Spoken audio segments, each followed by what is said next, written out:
Olá, magnífico dia, paz, obediência, serenidade e a certeza de que estamos protegidos por aquele que não dorme.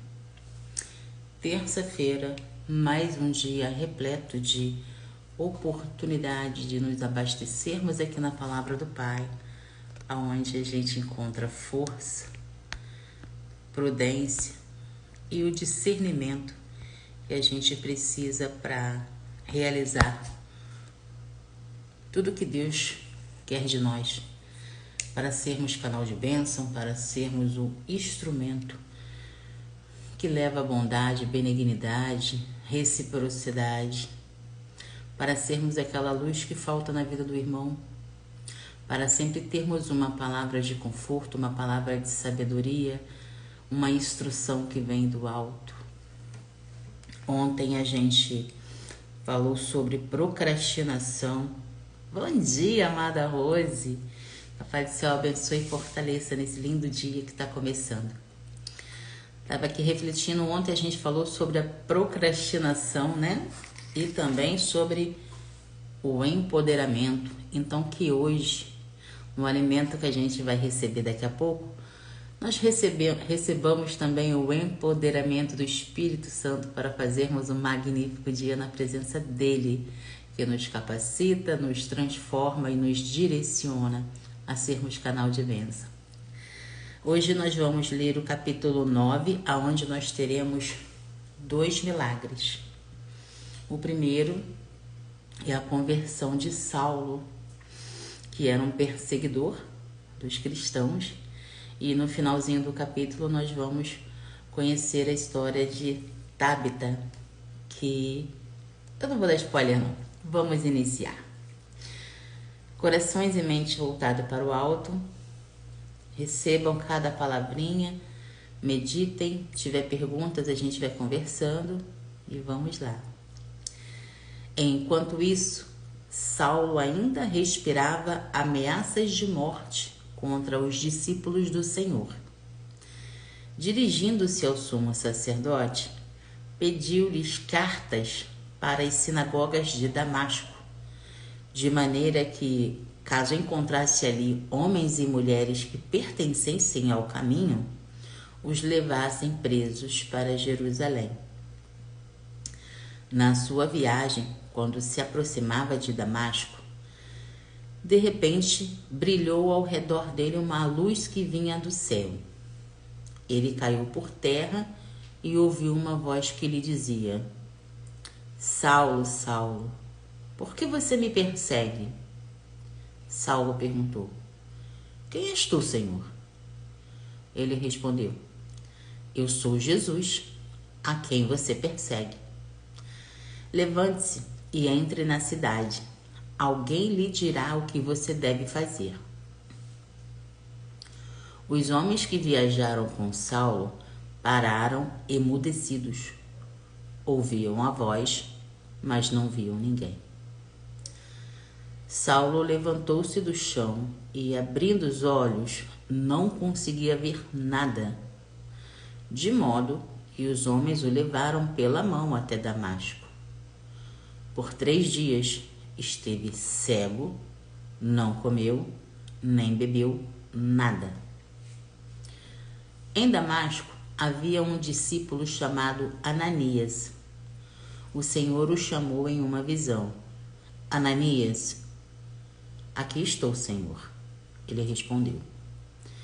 E o Senhor lhe disse: Vá à casa de Judas, na rua chamada Direita, e pergunte por um homem de Tarso chamado Saulo. Ele está orando. Em uma visão, ele viu um homem chamado Ananias chegar e impor-lhe as mãos para que voltasse a ver. Ananias respondeu: Senhor, tenho ouvido muita coisa a respeito desse homem e de todo o mal que ele tem feito aos teus santos em Jerusalém. Ele chegou aqui com autorização dos chefes dos sacerdotes para prender todos os que invocam o teu nome. O Senhor, porém, disse a Ananias: Vá, este homem é o instrumento que escolhi para levar o meu nome diante dos gentios e dos seus reis, bem como diante de todo Israel. Mostrarei a ele o quanto deve sofrer pelo meu nome. Aqui a gente já pôde ver o milagre da transformação. Saulo era um assassino, um perseguidor de cristãos. Ele, na incredulidade dele, não acreditava em Jesus, não acreditava que Jesus era o Filho de Deus, e não acreditava em nada que contassem a ele. Ele era cego pela ganância, pelo ódio que ele alimentava. Jesus então apareceu e o transformou. Ao mesmo tempo, tirou-lhe a visão para que ele meditasse em tudo que ele tinha feito e que para a transformação dele começasse a ser vista e vivida por ele. E já lá em Damasco, o Senhor chamou Ananias, que foi o instrumento que serviu como prova final para Saulo. Ao trazer-lhe a visão de volta, Saulo compreendeu que estava num caminho errado e mudou o comportamento, a vida em si, como a gente vai ver agora. E é assim que Jesus faz na nossa vida quando a gente se entrega a Ele. Muitos não compreendem o que é, ou de fato, viver para Cristo. É abandonar o que achávamos que era importante, o que achávamos que era, de fato, o que a gente deveria fazer, porque a gente descobre o que de fato é importante. Muitos não têm essa clareza, como eu não tive um dia. É completamente normal. As pessoas, elas estão tão apegadas às suas rotinas, às suas crenças principalmente, porque a maioria das ocasiões que nos impedem de prosperar, nos impedem de crescer em conhecimento, é aquilo que a gente acredita. Muitas vezes implantado na nossa primeira infância por nossos pais, professores, pessoas que nós amamos e confiamos, que por falta de conhecimento acaba instalando crenças que nos impedem de acessar coisas que são nossas por direito, porque o Criador já deixou tudo pronto. Então, o que aconteceu com Saulo é um exemplo claro, mais ou menos excluindo a conduta dele, né? Que nós não somos assassinos, mas somos pessoas cegas. Éramos, no caso, né? Como ainda existem pessoas assim hoje, pessoas cegas que por falta de conhecimento e interesse de buscá-los, vivem uma vida que não é aquela vida que Deus quer para eles. Porque a vontade do Senhor, a gente sabe que ela é boa, perfeita e agradável, mas para aqueles que acreditam nele e aqueles que estão sempre em busca, né? Então vamos continuar aqui para a gente pegar mais conhecimento.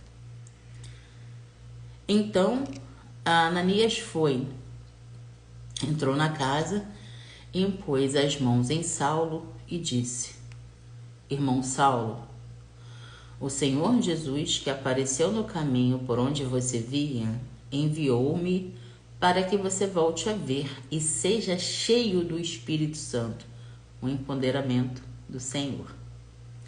Imediatamente, algo como escamas caiu dos olhos de Saulo e ele passou a ver novamente. Levantando-se, foi batizado. E depois de comer, recuperou as forças. Saulo em Damasco e em Jerusalém. Saulo passou vários dias com os discípulos em Damasco. Logo começou a pregar nas sinagogas que Jesus é o Filho de Deus. Todos os que ouviam ficavam perplexos e perguntavam: não é aquele homem que procurava destruir em Jerusalém aqueles que invocavam esse nome? E não veio para cá justamente para levá-los presos ao chefe dos sacerdotes? Todavia, Saulo se fortalecia cada vez mais e confundia os judeus que viviam em Damasco, demonstrando que Jesus é o Cristo. Passados muitos dias, os judeus decidiram de comum acordo matá-lo. Mas Saulo ficou sabendo do plano deles.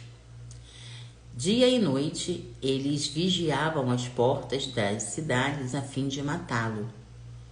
Contudo, os seus discípulos o levaram de noite e o fizeram descer em um cesto por uma abertura no muro.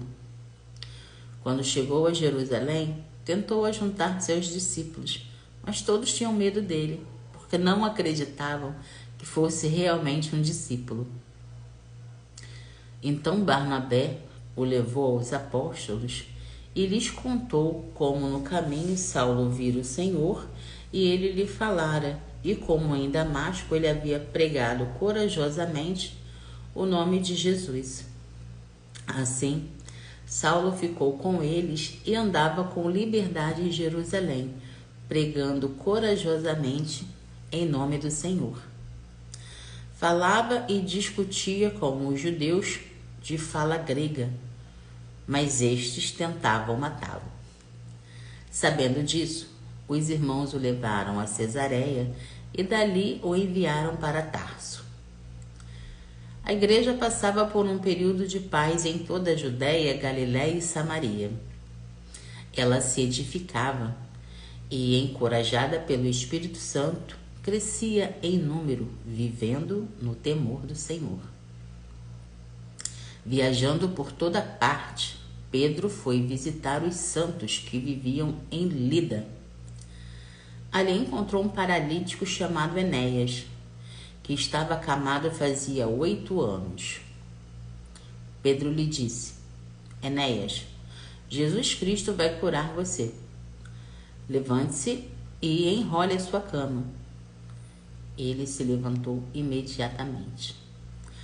Todos os que viam em Lida e Sarona o viram e se converteram ao Senhor. No começo do nosso estudo eu falei que seriam 2 milagres, mas na realidade são 3, né? Teve a volta a caminhar desse amado aqui. Havia em Jope uma discípula chamada Tábita, cujo nome em grego é Dorcas. Esta se dedicava a praticar boas obras e a dar esmolas. Naqueles dias, ela ficou doente e morreu. O seu corpo foi lavado e colocado em um quarto no andar superior. Como Lida ficava perto de Jope, os discípulos, ao ouvirem falar que Pedro estava ali, enviaram-lhe 2 homens que lhe rogassem: não se demore em vir até nós. Pedro foi com eles, e quando chegou, foi levado para o quarto do andar superior. Todas as viúvas o rodearam, chorando e mostrando-lhe os vestidos e as roupas que Dorcas tinha feito quando ainda estava com elas. Pedro mandou que todos saíssem do quarto, depois ajoelhou-se e orou. Voltando-se para a mulher morta, disse: Tábita, levante-se. Ela abriu os olhos e, ao ver Pedro, sentou-se. Tomando-a pela mão, ajudou-a a pôr-se em pé. Então, chamando os santos e as viúvas, apresentou-a viva. Esse fato se tornou conhecido por toda a cidade de Jope, e muitos creram no Senhor. Pedro ficou em Jope durante algum tempo, com um curtidor de couro chamado Simão. E aqui, nesse capítulo, a gente viu a transformação de Saulo, que é um dos drives que a gente enfatiza muito, que é a transformação que Deus faz na vida daqueles que creem, na vida daqueles que se entregam de fato, né? Cansam de ficar se enganando, cansam de ficar aceitando as migalhas que a vida sem Jesus oferece. Então, quando a gente vê essa transformação de um assassino, lembrei até do homem que eu falei ontem aqui, do satanista lá, que estava pedindo oração, né? E toda vez que eu me lembro, eu já intercedo. O Senhor cuida dele, esteja com ele, seja feita a sua vontade na vida dele, porque a gente sabe que o inimigo, ele é astuto, ele usa as pessoas, né? Então, quando a pessoa se arrepende, pela maldade, pelo tamanho da negatividade que aquela pessoa mostrou, o nosso coração fica assim, opa, será que ele está falando a verdade? Aí, graças a Deus, o Espírito Santo nos conduz. Eu, como humana, não tenho como saber se o que ele diz é verdade, mas Deus tudo sabe. Então, que seja feita a vontade do Senhor na vida daquele irmão. Amém que seja verdade, amém que assim como Saulo, ele tenha sido transformado, amém que agora ele seja canal de bênção e leve o Evangelho, que é para isso que nós somos chamados, né, para seguir o caminho do Senhor, perdão, para buscarmos o reino antes de qualquer coisa. E também queria, aproveitando a oportunidade que me veio na mente também, falar do quanto o inimigo de fato está desesperado. Não sei se vocês tiveram acesso a essa notícia. Ontem eu fiquei com o coração contrido que Mateus mais uma vez se mostrou presente quando diz que pelo crescer da maldade, né, o amor de muitos se esfriará. E ontem a gente recebeu a notícia aí de um rapaz de 16 anos que ceifou a vida da sua família, pai, mãe e irmã. Foi uma coisa tremenda, negativamente. E ele se entregou. Isso aconteceu na sexta-feira. Segundo a polícia, ele disse que matou os pais porque o pai o chamou de vagabundo e tirou o celular dele. Ele se revoltou, pegou a arma do pai, que trabalhava como agente de segurança lá em São Paulo, isso aconteceu em São Paulo, e matou o pai, a mãe e a irmã, isso na sexta-feira, e viveu o sábado e o domingo como se nada tivesse acontecido, só ligando para a polícia e contando o que tinha feito na segunda-feira. Então a gente para e fala assim, gente, como é que pode? Eu prego muito aqui que os nossos filhos são as sementes do amanhã, né? Que nós preparamos os adultos do futuro. Mas no caso dessa família não dá nem para comentar, porque o menino era adotado. E já foi adotado crescido, né? Mas enfim, é aquilo que eu sempre falo. Quando a gente não está fortificado na palavra, quando a gente não está fortificado na rocha que é Deus, quando a gente não tem concepção da verdade, o inimigo usa, porque a própria pessoa abre portas. Aonde que isso é motivo para ceifar a vida de alguém? Foi chamado de vagabundo porque com certeza não deveria cumprir suas obrigações e ajudar em casa da forma que deve e pode. Então o pai tira, né, o que gosta. Eu faço a mesma coisa aqui com a minha filha. Errou, perde o telefone, perde joguinho eletrônico, perde desenho animado na TV. Porque é a forma que a gente tem de controlar, de mostrar para eles que está errada aquela conduta, que precisa mudar. Mas infelizmente no caso dessa família não foi possível. O inimigo agiu sobre o rapaz. Que Deus tenha misericórdia da alma dele, porque é um mandamento, né? Não matarás. E ele infringiu. Por isso que é tão importante o nosso alimentar na palavra do Senhor. Eu sempre vou falar para vocês que é aqui que a gente alimenta a nossa alma, o nosso espírito, e é aqui que a gente aprende como viver pelos princípios e a vontade do Pai.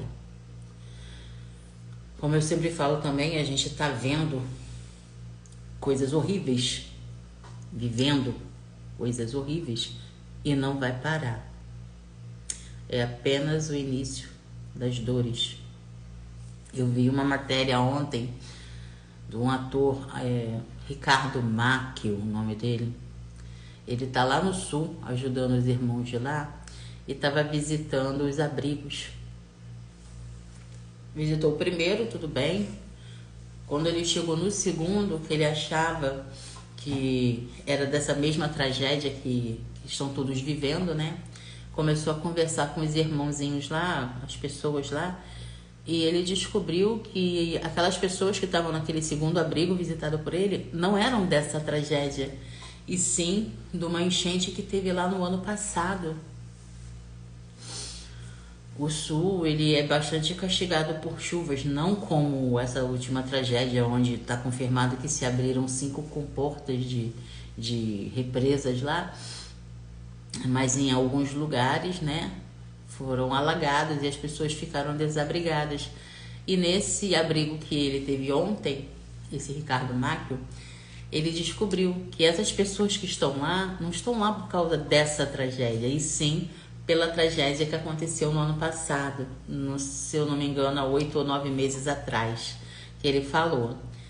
E ficou a pergunta no ar, por que essas pessoas ainda estão ali se o governo prometeu casa para eles?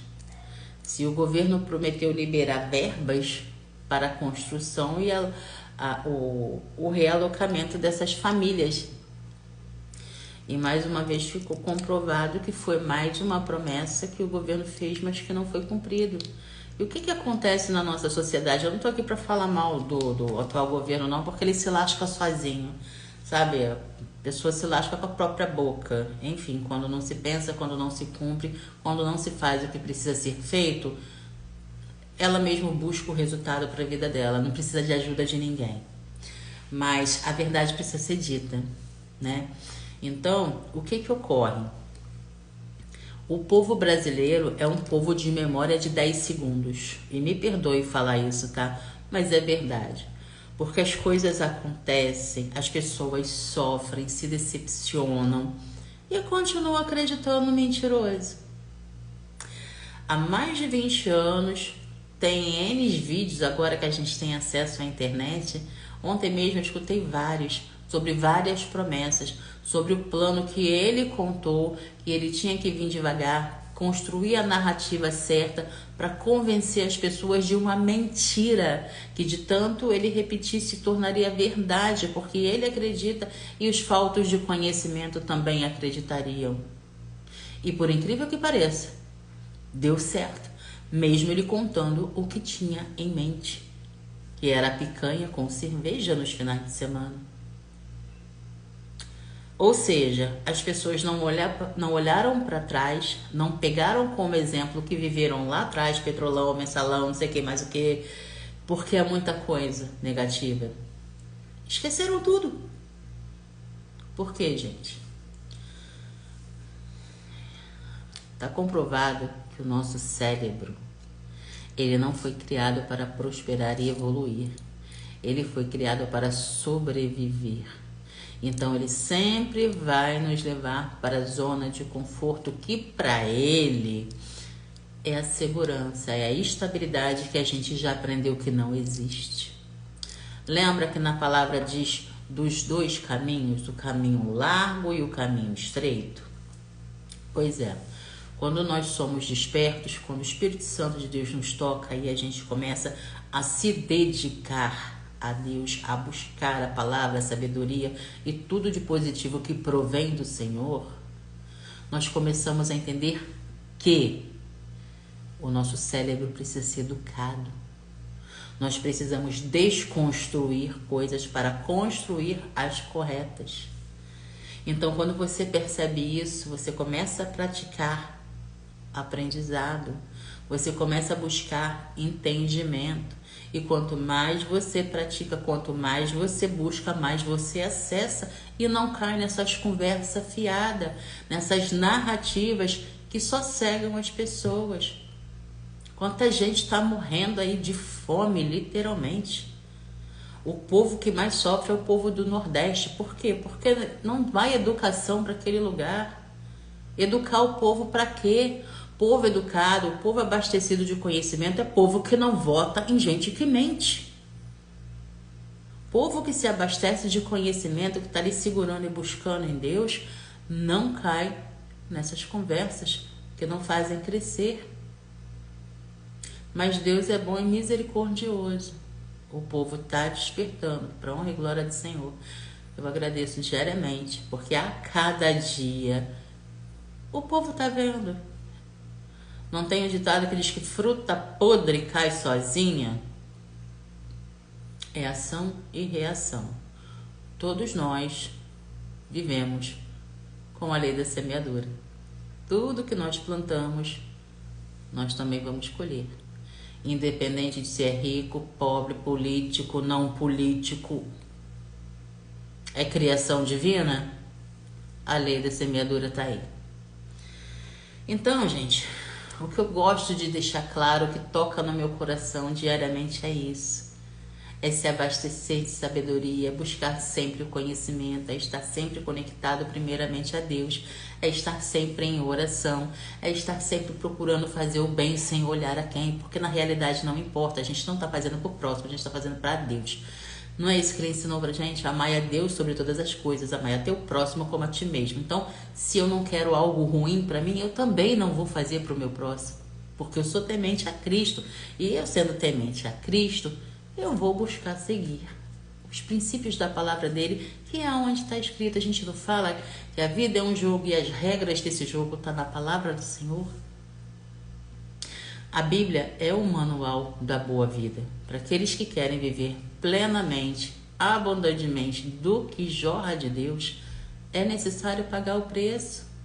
É necessário se libertar de tudo aquilo que não agrada o coração do Senhor.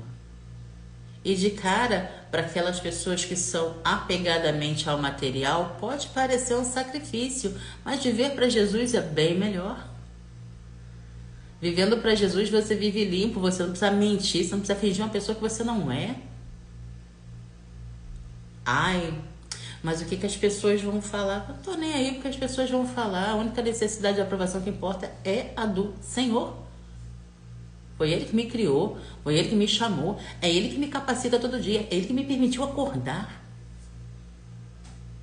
Então, sabe, tem coisas que as pessoas precisam tomar um chacoalhão e perceberem. Vai ficar vivendo de mentira? Tira essa venda do olho. Como é que você vai ajudar teu irmão se você está cego? É necessário destruir crenças que te cegam, te impedem de fato de se tornar um ser humano melhor. Ontem eu dei o exemplo da moça lá, que na concepção, na mentalidade dela, não faz sentido um milionário, dois, né? Porque ela citou vários nomes, não falou só do Pablo, falou do velho da van e de outros empresários aí também, que estão ajudando de fato, exercendo o amor ao próximo. E na concepção dela, isso é inadmissível, porque todo mundo busca fortuna, todo mundo busca finança, e agora que tem, vai largar a vida dos sonhos para ajudar o outro. Na cabeça dela, mas é a visão dela, a mentalidade dela que está voltada para o material. Porque quando a tua mentalidade está voltada para o reino, nada do que tem aqui é importante para nós, tudo é consequência. É uma jornada que a gente tem que passar. Quando eu faço as minhas mentorias do digital, é a primeira coisa que eu falo para as pessoas. Não foca no dinheiro que você vai receber, foca na transformação que o teu serviço vai fazer na vida do outro. As pessoas não são saquinho de dinheiro com pernas. Ali tem um ser humano, ali tem uma pessoa que merece respeito. Ali tem uma pessoa que te contactou, que te conectou, porque ela quer teu conhecimento, ela quer ser transformada da mesma forma que você foi. Então tenha respeito. E lembre-se, você está fazendo por ela. Você está fazendo por Deus, que te capacitou com esse conhecimento que você está compartilhando com o próximo. É questão de mentalidade. Quando a gente está conectado na rocha, tudo que a gente se dispõe a fazer é direcionado por Ele. A gente só precisa obedecer. E eu convido você para orar em agradecimento comigo. Perdão, antes da oração, eu esqueci de fazer a reflexão, onde a gente tira os princípios detalhadamente para a gente guardar no coração e aplicar como lição, né, gente? Para a gente praticar. Quanto mais a gente pratica, mais fácil fica. E o caminhar com o Senhor é muito poderoso quando a gente compreende as lições que a gente recebe. Quase que a gente fica sem o resumão. Vamos lá. Lições e princípios do 9º capítulo do livro de Atos. Transformação de Saulo. O capítulo narra a dramática conversão de Saulo de Tarso. Era assim que ele era conhecido antigamente, né? Saulo de Tarso. Tarso era o lugar. Que inicialmente perseguia os seguidores de Jesus, mas é cegado e confrontado por uma visão de Jesus no caminho para Damasco, o chamado para o ministério. Saulo é chamado por Jesus para ser um instrumento escolhido para levar o evangelho aos gentios e aos reis, mostrando que Deus pode transformar até um mais fervoroso opositor em poderosos instrumentos na sua obra. Aceitação por Ananias. Apesar de suas dúvidas e receios, Ananias obedece à ordem do Senhor e vai até Saulo para restaurar sua visão e batizá-lo, ilustrando a importância da obediência, mesmo quando não entendemos os planos de Deus. É o que a gente sempre prega aqui também, né? Que a gente tem que ser obediente, mesmo não entendendo nada, porque na hora para nós pode não fazer sentido, mas a gente sabe que Deus tem um propósito. Tudo tem propósito naquilo que Deus nos direciona a fazer. Início do ministério de Saulo. Saulo começa a pregar o evangelho com ousadia em Damasco, demonstrando imediatamente os frutos da sua transformação e o seu compromisso com a causa de Cristo. Reações dos judeus. Os judeus em Damasco ficam perplexos com a transformação de Saulo e tentam matá-lo, mostrando a intensidade da oposição enfrentada pelos seguidores de Jesus. Toda vez que eu leio algo que se relaciona aos judeus, me vem aquela reflexão que a gente fez junto. Meu Deus do céu, será que é tão difícil admitir que está errado? Será que é tão difícil admitir, pedir perdão para Deus? Senhor, me perdoa, nós assassinamos o teu filho, nos perdoe. Será que é tão difícil? Entrou milênio, saiu milênio, aconteceu tanta guerra. Jesus até hoje não é visto como filho de Deus pelos judeus. Sabe, são coisas que a gente acabou de estudar. Para nós não faz sentido algum, mas para Deus faz, e é o que basta. Resumindo, o 9º capítulo de Atos dos Apóstolos destaca a poderosa transformação de Saulo de um perseguidor dos cristãos a um seguidor fervoroso de Jesus Cristo. Sua conversão é um testemunho do poder redentor de Deus e sua capacidade de usar até mesmo os mais improváveis para cumprir seus propósitos. É aquilo que a gente fala, Deus não escolhe os capacitados, Ele capacita os escolhidos. E da onde você menos espera, né? Porque como acreditar num assassino, um perseguidor de cristão, seria um dos maiores instrumentos escolhido pelo próprio Jesus. É maravilhoso. O capítulo também enfatiza a importância da obediência à vontade de Deus, mesmo quando não compreendemos totalmente seus planos, e a inevitável oposição enfrentada por aqueles que seguem a Cristo. Como a gente estudou, sempre houve e sempre vai haver a perseguição, porque a própria palavra nos ensina que o Senhor criou até o ímpio para o dia da fúria, né? Então, é o aceitar, é o fazer a nossa parte.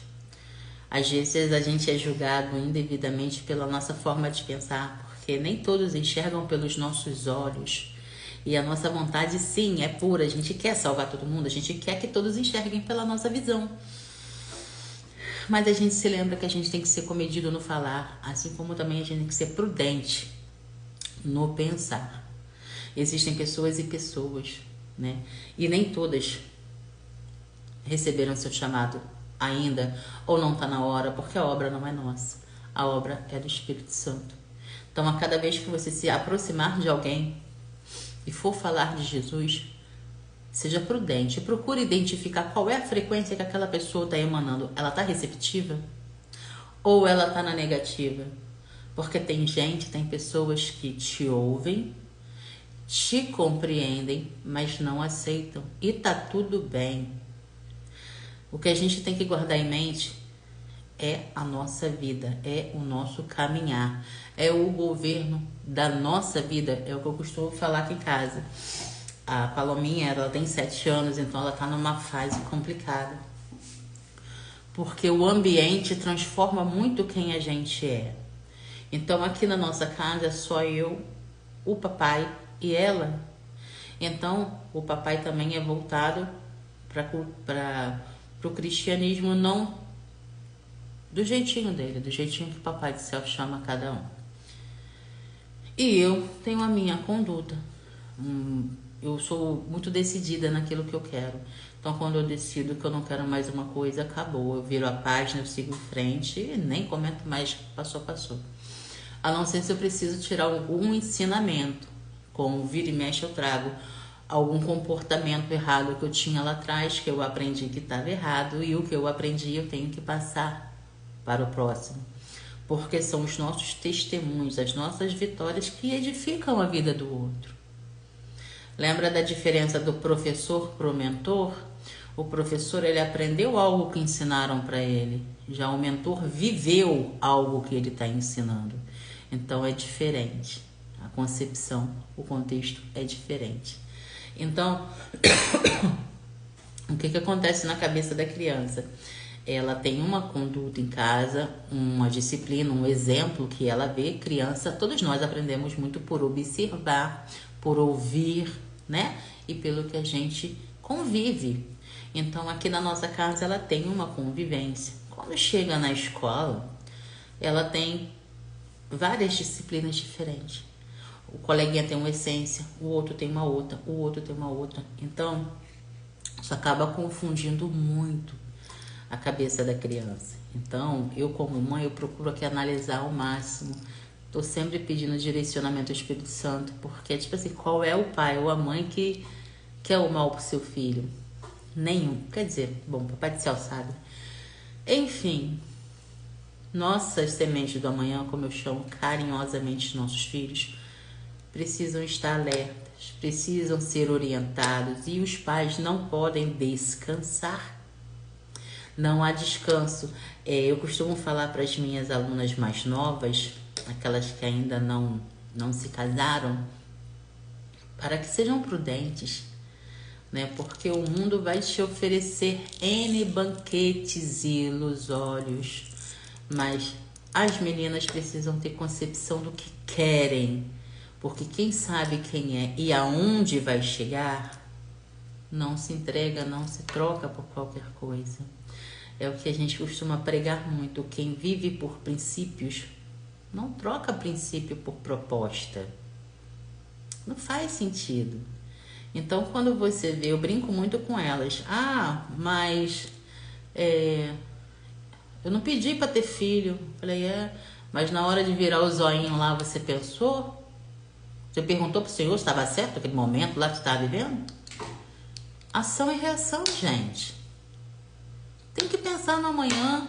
Porque se eu não pensar no amanhã, daqui a 2 anos, daqui a 5, daqui a 10, como é que vai ser? A palavra ensina pra gente que os nossos corações planejam, mas a última palavra vem do Senhor. O que você está planejando aí? O que você está planejando? Está de acordo com o que Deus quer para você? Uma vez que a gente sabe que a vontade dele é pura, perfeita e agradável. Então, se eu penso numa coisa que não é pura, perfeita e agradável, logicamente, a minha vontade não está alinhada com a do Senhor. Sabe, é questão de mentalidade. Eu sempre vou bater nessa tecla com vocês aqui. É preciso desconstruir para construir. É preciso estar atento aos ambientes que você está frequentando, que você está convivendo. Vou dar um exemplo simples aqui para compreensão. Você quer eliminar o açúcar da tua vida. Você compreendeu que o açúcar alimenta as células cancerígenas. Você compreendeu que o açúcar ele vicia mais do que aquele tóxico chamado heroína. Você compreendeu que o uso excessivo do açúcar no decorrer da tua vida te causa Alzheimer e outras doenças mentais. Você descobriu que o açúcar é terrível para a tua saúde se você usar ele por um longo momento na sua vida. Ele não vai te matar amanhã, ele vai te matando aos pouquinhos. Então você entendeu, você enxergou que você precisa mudar. Agora eu vou te falar o quanto o ambiente te influencia. Você vive numa casa onde está todo mundo cego pelo açúcar, todo mundo idolatra o açúcar. Você vai conseguir se livrar do vício do açúcar? Só se você estiver muito empoderado do Espírito Santo. Aí você consegue qualquer coisa, como diz a própria palavra. Mas se você se deixar levar pelo ambiente, você não vai se livrar do açúcar, porque você vai ser influenciado por aqueles que consomem açúcar, que são em maior número que você. Então, o ambiente que você vive, ele define muita coisa. Você, com discernimento, você vai analisar o componente, você vai analisar a frequência das pessoas que estão ali, você vai analisar se aquele conjunto, aquela roda onde você está, é para você ou não. Foi o que aconteceu comigo há anos atrás. Precisa ter treta com alguém? Precisa ter problema com alguém? Não. Precisa você acordar e perceber que aquela roda onde você estava sentado não está te agregando nada na vida. Pior, está te impedindo de evoluir, de crescer. Aí você analisa, o que eu quero para minha vida? Continuar ali me embebedando, me enchendo de carne, de fofoca, de conversa fiada, de falar da vida dos outros? Ou eu quero crescer, evoluir, aprender mais, transbordar na vida do outro de coisa boa e me conectar com o Pai diariamente? Você se autoanalisa, você se autorresponsabiliza pelas coisas que você fez ou fazia que não te levam para o Senhor. Porque não tem como você falar, eu sou de Cristo, fazendo tudo que o coração de Deus abomina. É questão de compreensão, de mentalidade, de força de vontade, de querer. Eu tudo posso porque Deus me capacita. Então não tem essa conversa de, ai, não dou conta, ai, é difícil. Não existe nada difícil. O que existem são pessoas despreparadas. Então vamos se preparar. Onde é que eu me preparo? Na palavra. Como é que eu construo bons hábitos? Decidindo. Fazendo um pouco. Como é que eu tenho uma moça que fala assim, o santo pouco de cada dia? Pois é aquele santo pouco de cada dia que vai te levar ao sucesso, vai te levar onde você quer chegar. Mas você tem que ser desperto, você tem que ser determinado e objetiva. Independente do que você queira acessar. Primeiro você consagra ao Senhor. Senhor, eu tenho esse objetivo, me capacita e me direciona. E se não for para mim, tira a minha vontade disso, me afasta. Me leva para onde o Senhor quer. E vai. Vai com medo, vai despreparada, vai do jeito que você tiver. É o que eu falo para as meninas lá do digital. Começa com o que você tem, com as condições que você tem, com a sabedoria que você tem. Até que condições melhores você virá a ter, porque vem. Sabe, é certo. Quando você se dispõe a aprender, a cada dia um novo conhecimento você terá, porque foi isso que você decidiu. E quando você determina algo dentro de você, é esse o comando que você está dando para o teu cérebro, para a tua mente. Tudo vira aprendizado na dosagem certa e praticando sempre. Não existe aprendizado sem prática. Não adianta você falar assim, ah, mas eu já sei. Ciência é saber, sabedoria é fazer. Se você não pratica, você não sabe. É uma pessoa que aprendeu a ler, mas não pratica leitura. O que vai acontecer? Essa pessoa vai aprender mais o quê? Acha que só saber ler e escrever o nome é suficiente? Claro que não. Sabe, a gente aprende. Aqui eu sempre, acho que todo dia, pelo menos uma vez por dia, eu recito Romanos. Porque é na atualização, é no aperfeiçoamento, é no desejo de estar sempre buscando aprender todo dia um novo conhecimento que a gente está crescendo, a gente está evoluindo, sempre sobre o favor do Senhor, porque sem Ele nós não somos, nós não fazemos e nós não acessamos nada. Agora sim, agora vamos orar, vamos agradecer, vamos nos empoderar do Espírito Santo e fazermos um magnífico dia na presença desse Pai maravilhoso, que está sempre nos capacitando, está sempre nos trazendo clareza, está sempre nos alimentando com esse maná, que de fato a palavra do Senhor é um maná que nos alimenta e nos prepara para cada dia nós sermos melhores que ontem. Oremos, amados. Pai amado, a Ti rendemos graça porque Tu és bom e em tudo nos ouve. Paizinho, gratidão. Gratidão por ser o direcionamento, a inspiração que nós precisamos para fazermos o nosso melhor para Ti todos os dias das nossas vidas. Pai, obrigada pela Tua presença, pelo Teu amor, pelo Teu perdão e pela Tua infinita misericórdia. Pai, que durante todo este dia o Teu Espírito Consolador esteja nos direcionando e capacitando a realizar a Sua vontade, a sermos canal de bênção, a estarmos sempre abastecidos de uma palavra Sua para todos aqueles que precisarem de nós. Afasta de nós, nos capacita a eliminar tudo que não agrada o Seu coração, todo o egoísmo, toda cegueira, toda negatividade, Pai. Vaidade. Pai, restaura as famílias, Pai. Faz com que todos abram os olhos e participem desse avivamento que nós estamos vendo diariamente. Eu agradeço e louvo a Ti, Senhor, por cada vida que desperta, por cada coração que enxerga a única verdade que liberta e tem sede de acessar a Ti cada dia mais. Agradeço por todas as pessoas, Pai, que incentivam o interesse da leitura da palavra, que incentivam a prática do Teu Evangelho na própria vida, porque é na palavra, é vivendo pelos princípios da Tua palavra que nós te acessamos diariamente. Obrigada, Pai, por ser uma fonte eterna que nunca deixa de jorrar positividade e bênção em nossas vidas. E a cada santo dia, nós sigamos aqui o nosso passinho de formiga, de graça em graça, de glória em glória, rumo ao Teu reino, Pai. Rumo ao Teu bom, ao Teu perfeito e Teu agradável. Te entrego a Lana, Pai, que ainda está no hospital, mas para Tua honra e glória logo, logo terá alta. E te entrego todos os outros irmãos, desculpem, que estão acamados, que estão doentes do corpo, que estão doentes da mente e da alma também, Pai. Conceda a vitória a esse povo que Te deseja, esse povo que Te teme, esse povo que tem desejo, Pai, de Te acessar. Seja presente em nossas vidas, que a Tua justiça esteja sempre sobre nós, assim como o Teu Espírito Santo Consolador. Eu peço e agradeço em nome de Jesus.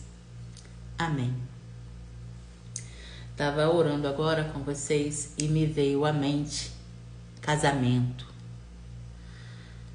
Gente, casamento é uma união, é uma instituição sagrada, como todos nós sabemos. Mas dentro dessa instituição, se Jesus não for convidado a fazer parte, esse casamento ele não flui. A palavra é bem essa. Então, o que mais a gente tem que estar atento hoje é o que a gente deixa entrar e o transformar disso. A gente leu no livro de Marcos, que foi o último livro que a gente fez antes de Atos, onde Jesus falou que não é o que a gente deixa entrar, não é o que a gente come que faz mal, e sim o que sai de nós a partir disso. Então, que a gente esteja atento ao que são casados, mulher e homem, casais. Estejam atentos ao que estão assistindo, ao que estão acessando e principalmente o que tu está trazendo para o teu casamento, disso que tu assiste, disso que tu ouve. Ontem nós falamos do poder das músicas na vida, né? Que tem músicas que vai lá na alma. Sejam despertos, tenham discernimento de filtrar, porque Papai do Céu fala com a gente durante todo o tempo em nosso coração. Tem músicas que não são legais. Tem coisas na internet, principalmente, que não devem ser acessadas nem por mulher, nem por homem. Então tenhamos o discernimento.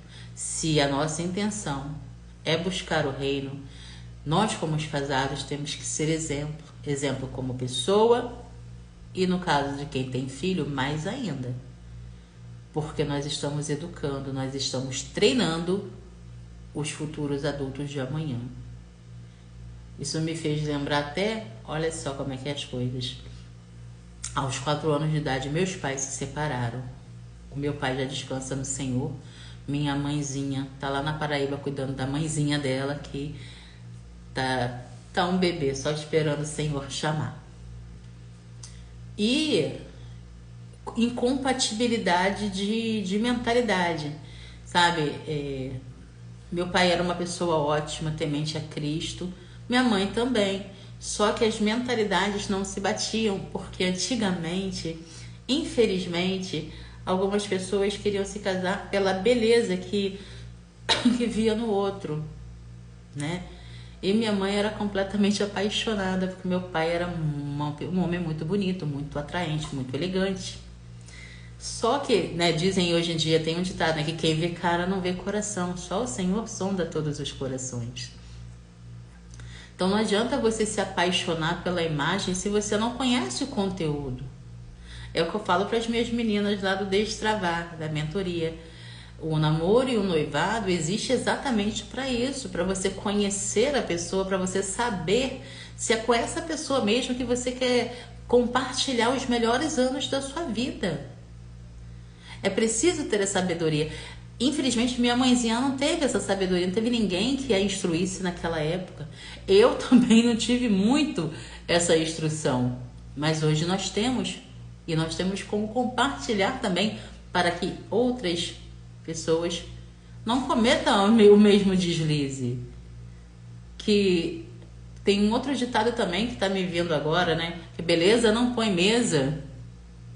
Então, sabe, é preciso estar atento aos sinais, é preciso estar atento ao que a gente aprende com o que os nossos antepassados viveram, não só lá na palavra do Senhor, mas dentro da nossa família também tem muito exemplo. Exemplo a ser seguido e exemplo a não ser seguido também. Então, que em termos de casamento, tanto mulheres quanto homens, valorizem. Valorizem, homens, valorizem suas esposas, reconheçam, procure dar atenção, procure enxergar o que elas estão fazendo. Mulheres, valorizem seus varões. Não deixa ciúme e orgulho cegar. Lembre-se do que lá atrás, o que ele fez que te conquistou, o que ele fez que fez dele uma pessoa especial na tua vida. Não deixa a tua rotina como mãe te afastar daquilo que um dia para você foi tão bonito, tão importante. E homens, a mesma coisa. Não deixem de fazer aquilo que vocês faziam lá antigamente, que agradavam tantas esposas de vocês. Sabe, às vezes a gente faz um pequeno gesto e muda completamente o momento, o dia e a vida de alguém. Isso aí, amados. Já estamos empoderados, cheios do Espírito Santo. Vamos fazer o nosso magnífico dia. Vamos ser canal de bênção. Vamos estar sempre cuidando, primeiramente, do nosso interior, da nossa saúde emocional. E vamos fazer o bem sem olhar a quem. Que tenhamos sempre uma palavra positiva, que tenhamos sempre uma palavra do Senhor para entregar para o nosso próximo. Rose, beijo no teu coração, irmão Edinaldo. Papai do Céu te abençoe grandemente. Obrigada pela companhia de vocês. Sejamos todos luz e sal na terra. Um beijo no teu coração e até o próximo estudo.